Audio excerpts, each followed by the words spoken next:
जय श्री राम। नमस्कार, मेरा प्रणाम स्वीकार करें। मैं हूं राजवीर सारस्वत।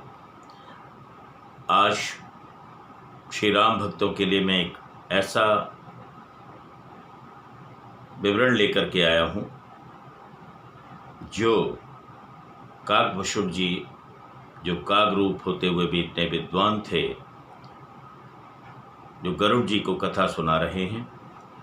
काकभूषुंड जी को मित्रों ऐसा वरदान प्राप्त था ईश्वर का कि हर त्रेता युग में जो जो भगवान अवतार लेते हैं त्यों त्यों काकभूषुंड जी उनके पास पहुंच ही जाते हैं। काकभूषुंड जी ने भगवान की बाल लीलाओं का भरपूर आनंद लिया। भगवान श्री राम और उनके तीनों भाई अर्थात चारों भाई जब खाना खा रहे होते थे उनकी झूठन लेकर के काग रूप में उड़ जाते थे, कभी उनके आसपास भ्रमण करते रहते थे।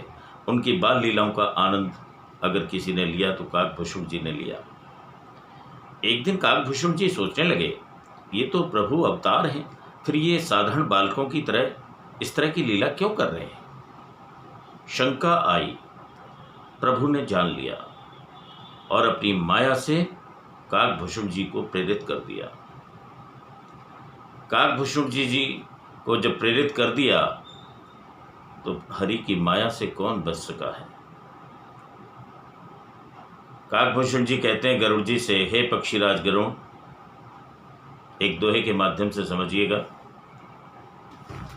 कि रामचंद्र के भजन बिनु जो चह पद निर्वाण, ज्ञानवंत अपि सो नर पशु बिन पूछ विषान, राकापति षोडश वहीं तारागण समुझाय, शकल गिरिन धवलाय, बिनु रवि रातन जाय, सियापति राम जय जय राम, मेरे प्रभु राम जय जय राम।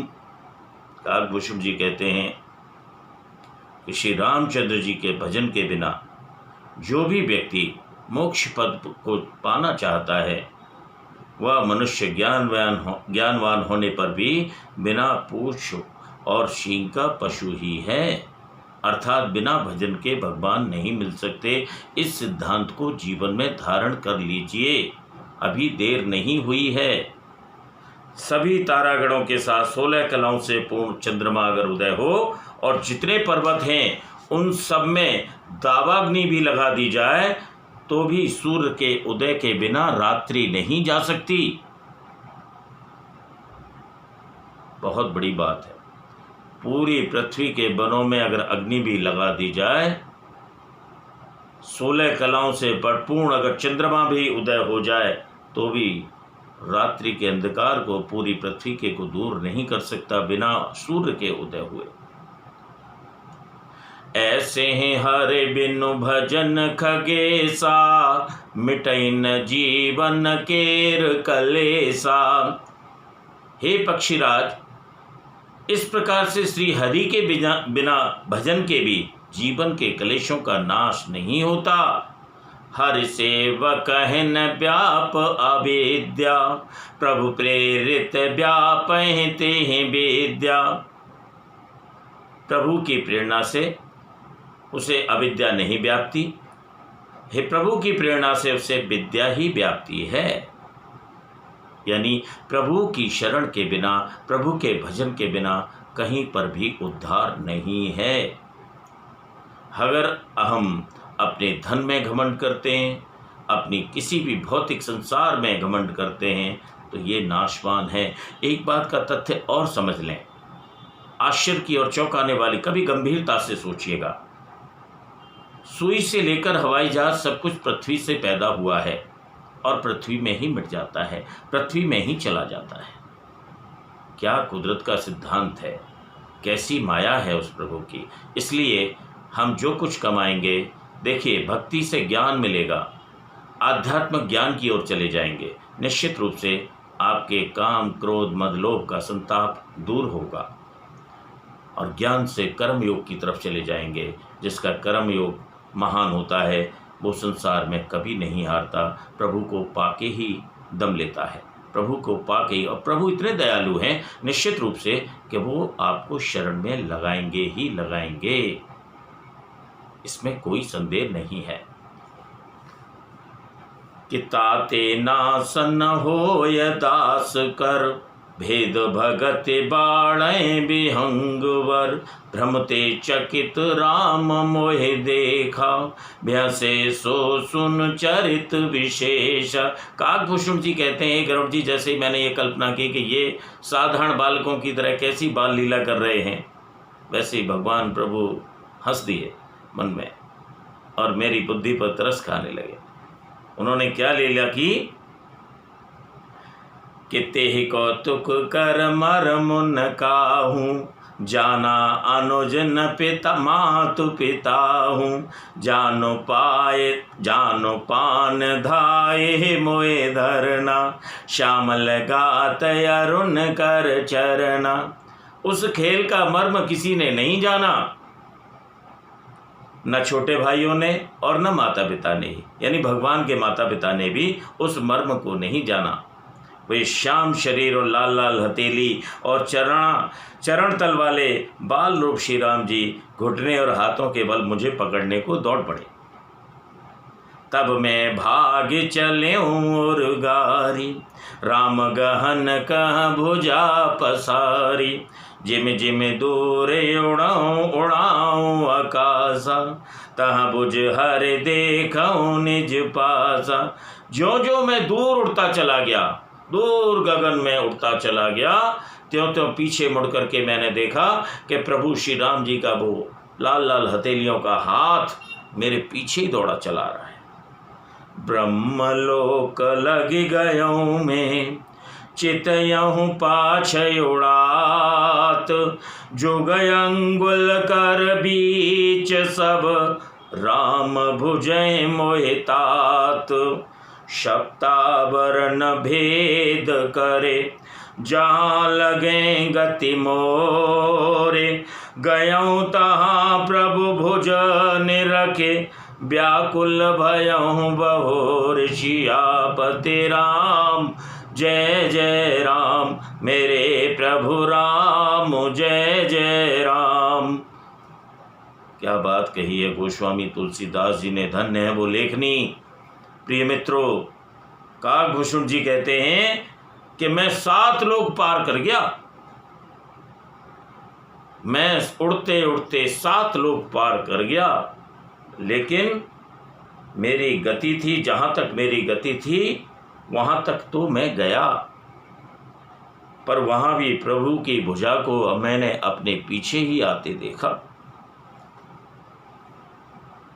मुँह देव नयन त्रसित जब भयऊँ, पुनिचित बत कौशलपुर गयऊँ, मोहि बेलो के राम मुस्काई, बेहसत तुरत गयऊँ मुख माई। मैं अंत में आंख बंद कर ली। जब आदमी भयभीत हो जाता है तो आंख ही बंद होती हैं, ये भी एक सिद्धांत है। काकभूषण जी ने भय के मारे जब 7 लोग पार कर गए, फिर भी श्री राम जी की भुजा ने, उस बाल भुजा ने उनका पीछा नहीं छोड़ा। काकभूषण जी घबरा गए, पूरी तरह घबरा गए। उन्होंने घबरा कर भय के मारे आंख बंद कर ली और अपने आप को कौशलपुरी में ही पाया। जैसे ही भगवान कौशलपुरी में पाया, भगवान राम उनको देख के हंस दिए, और जब हंस दिए तो हंसते ही काकभूषण जी उनके उदर में चले गए। आहा, हे प्रभु आपकी लीला धन्य है। काकभूषण जी उनके उदर में चले गए। उदर में जाकर के उनके पेट में जब चले गए तो उन्होंने क्या देखा? गरुड़ जी को, पक्षीराज गरुड़ जी को काकभूषण जी आप बीती बता रहे हैं कि उदर माझ सुन अंड जुराया, देखे हूँ बहु ब्रह्मांड निकाया, अति विचित्रता लोक अनेका, रचना अधिक एक ते एका। काकभूषण जी कह रहे हैं कि हे पक्षीराज सुनिए, मैंने उनके पेट में बहुत से ब्रह्मांडों के समूहों को देखा, और उन ब्रह्मांडों में अनेकों विचित्र लोक थे। जिनकी रचना एक से एक बढ़कर थी। कोटिन चतुरानन गौरीसा, अगणित उडगन रवि रजनीसा, अगणित लोकपाल जम काला, अगणित भूधर भूमि विशाला। काकभूषण जी कहते हैं करोड़ों ब्रह्मा जी बैठे हुए हैं और शिव जी अनगिनत तारागण, सूर्य और चंद्रमा, अगणित लोकपाल, यम और काल, अगणित विशाल पर्वत और भूमि इत्यादि। सागर सरे सर विपिन अपारा, नाना भांति सृष्टि विस्तारा, सुर मुनि सिद्ध नाग नर किन्नर, चार प्रकार जीव सचराचर। असंख्य समुद्र, नदी, तालाब, वन तथा और भी नाना प्रकार की सृष्टि का विस्तार मैंने अपनी आंखों से देखा। देवता, मुनि, सिद्ध, नाग, मनुष्य, किन्नर तथा चारों प्रकार के जड़ और चेतन जीव देखे। जो नहीं देखा नहीं सुना, जो मनहु न समाय, सो सब अद्भुत देख्यो, बरन कवन विधि जाय। काकभूषण जी कहते हैं जो मैंने कभी नहीं देखा था, न कभी सुना था, जो मन में भी नहीं समा सकता था, अर्थात जिसकी कल्पना भी नहीं की जा सकती, वही सब अद्भुत सृष्टि मैंने अपनी आंखों से देखी। तब उसका किस प्रकार से मैं वर्णन करूं। एक एक ब्रह्मांड महु रहूं बरस सत एक, एहि विधि देखत फिरऊं में अंड कटाह अनेक। काकभूषण जी कहते हैं मैं एक एक ब्रह्मांड में एक 100 वर्ष तक रहा। इस प्रकार मैंने अनेकों ब्रह्मांडों को देखता ही रहा, अनेक ब्रह्मांड देखे। जब अनेक ब्रह्मांड देखे तो उन ब्रह्मांडों में देव, धनुज, किन्नर, देवता, न जाने कितने ब्रह्मांड, कितने इंद्र, सब कुछ नजर आया। भिन्न भिन्न में दीख सब अति विचित्र हर जान, अगणित भुवन फिर्यो प्रभु राम न देख्यो आन। हे हरिवाहन, हे गरुण जी, मैंने सभी कुछ भिन्न भिन्न और अत्यंत विचित्र देखा। मैं अगणित ब्रह्मांडों में फिरा, फिर प्रभु श्री रामचंद्र जी को मैंने दूसरी तरह का कभी नहीं देखा। सोई शिशुपन सोई शोभा, सोई कृपाल रघुवीर, भुवन भुवन देखत फिरऊं, प्रेरत मोह समीर। सियापति राम जय जय राम, मेरे प्रभु राम जय जय राम। भ्रमत सर्वत्र वही शिशुपन, वही शोभा और वही कृपालु श्री रघुवीर। इस प्रकार मोह रूपी पवन की प्रेरणा से मैं भुवन भुवन में देखता फिरता था। भ्रमत मोहे ब्रह्मांड अनेका, बीते मनहु कल्प सतएका, फिरत फिरत निज आश्रम आयो, ता पुण्य रहे कछु काल गवायो। काकभूषण जी कहते हैं पक्षीराज गरुण, अनेक ब्रह्मांडों में भटकते हुए मानो मुझे 100 कल्प बीत गए। फिरता फिरता मैं अपने आश्रम में आया और कुछ समय वहाँ रहकर बिताया। निज प्रभु जन्मय बद सुन पायो, निर्भर प्रेम हर्षि उठ धायो, देखूं जन्म महोत्सव जाई, जे विधि प्रथम कहा मैं गाई। काकभूषण जी कहते हैं कि मैं अपने प्रभु का अवधपुरी में जन्म अवतार सुन करके फिर गया। तब प्रेम से परिपूर्ण होकर मैं हर्षपूर्वक दौड़ा। जाकर मैंने जन्म महोत्सव देखा, जिस प्रकार को मैं पहले भी बता चुका हूँ, क्योंकि काकभूषण जी को यह वरदान था कि जब जब भगवान राम का जन्म होगा उनको बाल चरित देखने को मिलेगा ही मिलेगा। राम उदर देख्यो जग नाना, देखत बनिय न जाय बखाना, तह पुण्य देखऊं राम सुजाना, मायापति कृपाल भगवाना। काकभूषण जी कहते हैं कि श्री रामचंद्र जी के पेट में मैंने बहुत से संसार देखे जो देखते ही बनते थे, वर्णन नहीं किए जा सकते। वहाँ से मैंने सुजान माया के स्वामी कृपालु भगवान श्री राम को देखा। देखे कृपाल बिकल मोए, बेहसे तब रघुवीर, बेहसत ही मुख बाहिर, आयऊँ सुन मति धीर। मुझे व्याकुल देखकर, मैं अत्यंत व्याकुल हो गया था, मुझे व्याकुल देखकर तब कृपालु श्री भगवान रघुवीर जी हंस दिए।